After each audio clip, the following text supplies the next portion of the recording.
ఈ మాదిరిగా తాడేపల్లి రాజప్రసాదంలో మొద్దు నిద్ర పోలేదనే విషయాన్ని కూడా మరి సందర్భంగా తెలియజేస్తూ ఉన్నా. అదేవిధంగా అలగనూరు బ్యాలెన్సింగ్ రిజర్వాయర్ ఉంది.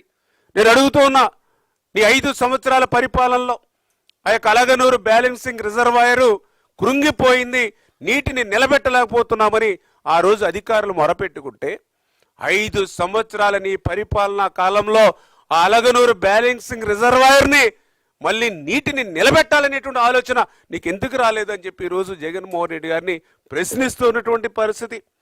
మళ్ళీ ఈరోజు కూటమి ప్రభుత్వం వచ్చిన తర్వాత మళ్ళీ ఈ యొక్క అలగనూరు బ్యాలెన్సింగ్ రిజర్వాయర్కి మళ్ళీ ఈరోజు మేము మళ్ళీ దానికి ఎస్టిమేషన్ వేసి ఈరోజు శాంక్షన్ ఇచ్చేటువంటి ప్రక్రియకు ఈరోజు కూటమి ప్రభుత్వం శ్రీకారం చుట్టింది. అదేవిధంగా మీ అందరికీ తెలుసు గోరకల్లు రిజర్వాయర్. గోరకల్లు రిజర్వాయర్ అంటే ఈవేళ గాలేరు నగరికి జిఎన్ఎస్ఎస్కి ఆయువు పట్టు గోరకల్లు. గోరకల్లులో నీటిని రిజర్వ్ చేయగలిగితేనే అవుకుకి నీరు పోతుంది, అవుకుకి నీరు పోతేనే గండికోటకి నీరు పోతుంది, గండికోటకి నీరు పోతేనే చిత్రావతికి నీరు పోతుంది, పైడివాళ్ళ పైనకి నీరు పోతుంది. ఈ రకంగా జిఎన్ఎస్ఎస్లో గాలేరు నగర్లో ఉన్నటువంటి ఏ రిజర్వాయర్లో నీటిని నింపుకోవాలన్నా మొదట గోరకల్లు రిజర్వాయర్లోనే నీటిని నింపుకోవాలి. అటువంటి గోరకల్లు రిజర్వాయర్ ప్రమాదంలో ఉంది. దీని రిపేర్స్కి డబ్బులు ఇవ్వండి మహానుభావాన్ని 5 సంవత్సరాలు అధికారులు వేళ్ళ పడితే మరి రాయలసీమ బిడ్డ అని చెప్పుకునేటువంటి నువ్వు ఆ గోరకల్లు రిజర్వాయర్కి 1 రూపాయి కూడా నిధులు ఎందుకు ఇవ్వలేకపోయావు జగన్మోహన్ రెడ్డి? ఈవేళ నీ కడప జిల్లాకి నీరు పోవాలన్నా, ఆఖరికి నీ పులివెందుల నియోజకవర్గం చిత్రావతి బ్యాలెన్సింగ్ రిజర్వాయర్కి నీరు పోవాలన్నా అది గోరకల్లులో నీళ్లుంటేనే వస్తాయి. అటువంటి గోరకల్లు కూడా 1 రూపాయి ఇవ్వనటువంటి మీరా ఈరోజు రాయలసీమ గురించి మాట్లాడడం. ఈరోజు చంద్రబాబు నాయుడు గారు కూటమి ప్రభుత్వం వచ్చిన తర్వాత మొన్న 58 కోట్ల రూపాయలు ఇచ్చి ఈరోజు టెండర్లు పిలిచి పనులు చేస్తా ఉన్నాం. వేళ ఆ గోరకల్లు రిజర్వాయర్కి ఒక అవుకు రిజర్వాయర్ ఉంది, దానికి కూడా 5 సంవత్సరాలు పట్టించుకునేటువంటి పాపాన పోల. మళ్ళీ అవుకు రిజర్వాయర్ బండ కృంగిపోతే మళ్ళీ ఈరోజు మేము ఆ అవుకు రిజర్వాయర్ని రిపేర్ చేస్తూ ఉన్నాం.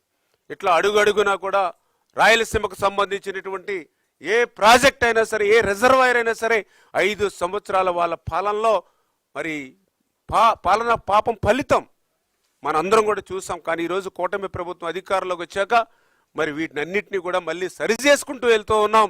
ఇటువంటి కూటమి ప్రభుత్వం మీద, ఇటువంటి రాయలసీమ అభివృద్ధి మీద పనిచేసేటువంటి ఈ ప్రభుత్వం మీద విషం చిమ్మేటువంటి కార్యక్రమాన్ని ప్రజలందరూ కూడా ఏసడించుకుంటున్నారనే విషయాన్ని కూడా ఈరోజు జగన్మోహన్ రెడ్డి గారికి కూడా తెలియజేసుకుంటూ ఉన్నా. అదేవిధంగా మీ అందరికీ తెలుసు ఏదైతే రాయలసీమకు సంబంధించినటువంటి ప్రాజెక్టుల భద్రత విషయంలో కూడా మీకు తెలుసు తుంగభద్ర ప్రాజెక్టు ఈవేళ రాయలసీమకు అత్యంత వెనకబడినటువంటి అనంతపూర్ కానీ కర్నూలు కానీ ఈ జిల్లాలకి సాగునీరు త్రాగునీరు అందించడంలో తుంగభద్ర ప్రాధాన్యత అంటే మీ అందరికీ తెలుసు. 5 సంవత్సరాల వైఎస్ఆర్సీపీ పాలనలో కనీసం మెయింటెనెన్స్ అంటే గ్రీజ్ పెట్టి మెయింటెనెన్స్ చేసేటువంటి పరిస్థితులు కూడా ఏ ప్రాజెక్టుకి లేదు. అందులో తుంగభద్ర కూడా ఆ రోజు మరి 19వ మరి గేటు ఆ రోజు కొట్టుకుని పోతే అర్ధరాత్రి సమయంలో సైతం చంద్రబాబు నాయుడు గారు ఆ రోజు గేట్ల నిపుణుడు కన్నం నాయుడు గారితో కూడా మాట్లాడి వెంటనే ఆయన పంపించి కర్ణాటక ప్రభుత్వం కూడా చేతులెత్తేసింది. సెకండ్ క్రాపు అవకాశం లేదని సాక్షాత్తు అక్కడున్నటువంటి ప్రతినిధులే ప్రకటించినటువంటి పరిస్థితుల్లో ఫస్ట్ టైం హిస్టరీలో వాటర్ ఫ్లో ఉండగా వాటర్ ఫ్లోలో ఆ యొక్క కొట్టుకుపోయినటువంటి గేటు స్థానంలో సాఫ్ట్ గేటు ఏదైతే అక్కడ గేట్ని కూడా వెంటనే మరి కొత్త స్టాప్ లాక్ గేట్ని 5 రోజుల్లో అక్కడ అమర్చారు. మరి ఆ రకంగా 40 టీఎంసీల నీటిని అక్కడ సేవ్ చేయగలిగాం. అంటే ఈ రకంగా ఏ ప్రాజెక్టు కానీ ఏ ప్రమాదం వస్తే వెంటనే స్పందించేటువంటి గుణం